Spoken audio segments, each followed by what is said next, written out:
शिरवळ गाव पाहिलं असेल सगळ्यांनी. एका ताम्रपटात त्याचा उल्लेख श्रीवलय असा आलेला आहे. एक माझी थेअरी मी मांडली होती मागं. मला फक्त एकच पुरावा श्रीवलयचा मिळाला. परंतु मला लोक विचारतात मावळ म्हणजे काय.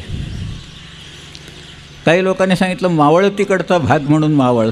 अरे म्हटलं मावळतीला उभं राहिलं तर पलीकडं अजून आहेच की मावळती. मावळती संपणारच नाही आहे, तर मग मावळ कशाला म्हणायचं. आपल्याकडची गावांची नावंसुद्धा आहेत ना, त्याच्यात तुमची डोंबिवलीसुद्धा आहेच. ही आवली किंवा वलय याच्यावरनंच नावं आली आहेत. स्कंद वलयवरनं खंडाळा आलं आहे, लयन वलयवरनं लोढावळा आलं आहे. कांदिवली, खोपिवली, बोरिवली ही सगळी नावं जी आहेत, डोंबिवली ही आवली किंवा वलय याच्यावरनं निर्माण झालेली आहेत.